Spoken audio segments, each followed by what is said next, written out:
Good morning, my friends. Welcome back. It's good to be back. Man, am I tired of getting sick, being sick, and just having to be out of the gym because of things outside of our control. But what are we going to do about it? It's not a whole heck of a lot we can do about it.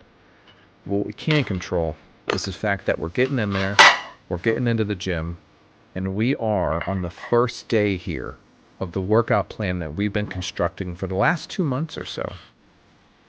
That's right, for the last 2 months, I have been working on detailing out the new workout plan that I want to be doing, which is utilizing all of the hypertrophy data that you've been seeing in a series of videos previously.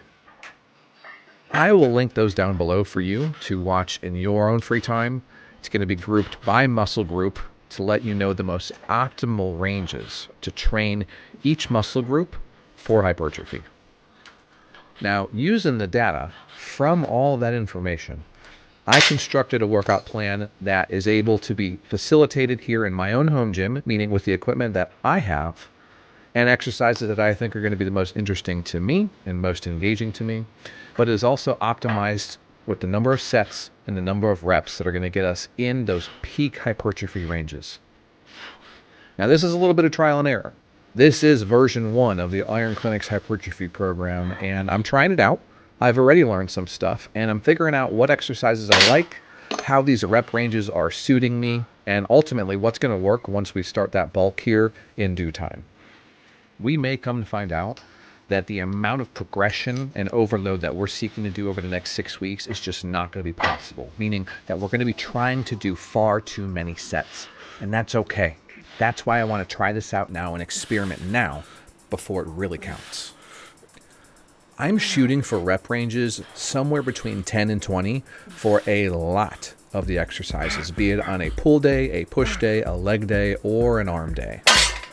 Now, we're still going to be swapping in some heavy stuff. I do like lifting some heavier weights, and I like that in my training as well. It adds some good spice and variety.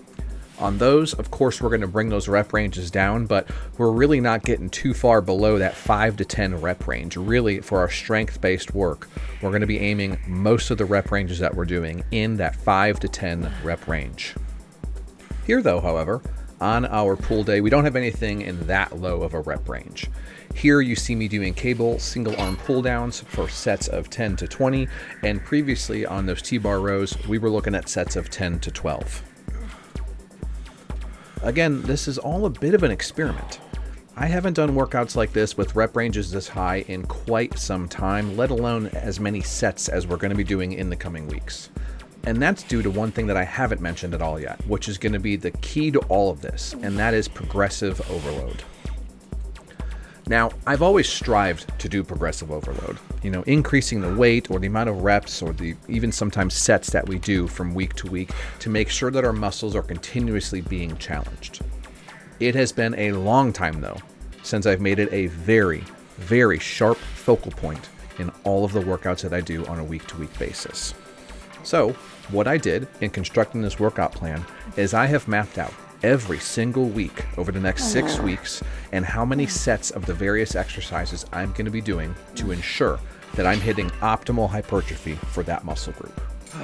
For some weeks, it might involve me just doing one horizontal pulling movement like that T-bar row. But in a couple of weeks, we may throw in a secondary horizontal pulling movement to supplement the horizontal pulling that our back needs in order to achieve hypertrophy when you combine it with the vertical pulling like you see here on our cable single arm pull down. So what does that look like? Well, I might start with a T-bar row and then move over to some single arm dumbbell rows to do a total of 6 or 8 sets between those two exercises. As we've said before, just a little bit of variety can help make sure that we're staying engaged and interested, but it can also help us make sure that we're mitigating as much as possible any micro injuries that might occur from doing one single exercise too much. That is all to say, a little variety truly is the spice of life, and besides just getting boring, it can also make sure that we're being as safe as possible by varying the exercises and using our body in slightly different, although very similar ways.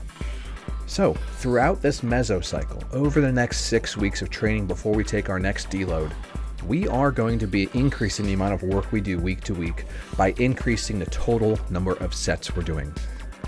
I am focused on high quality reps, good contractions, good holds, and I'm not going to be too focused on the overall weight of these lifts, except for the lifts that we're doing on the lower end of the rep range, which is going to be fairly infrequent throughout the week. I'm going to be doing it on things like our bench press, and I'm going to be potentially incorporating it into our squats, but we're not going to be doing it on squats every week.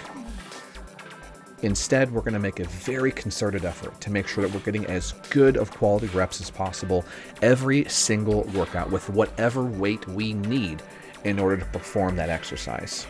Now, I've done this numerous times. You've seen me lower that weight when I need to, but we may be even doing it more during the mesocycle here to really fine-tune exactly how these lifts work and making sure that we're getting as close to the top end of that rep range for whatever the given exercise is. There's going to be a lot more to come. I'm sure you have questions. I certainly have a lot of my own questions. So please leave your comments down below. Let me know what questions you have about the workout plan. I'm happy to share any and all of the details, especially as I continue to evolve this.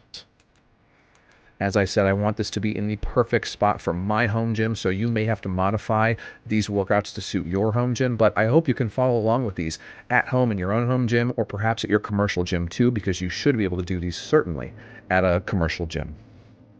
I was really pleased with how this workout went, and I can tell you, I'm recording this voiceover in the future after this workout, and these workouts are getting me sore like I haven't been in a long time. It's a great feeling. It's a fantastic kind of sore.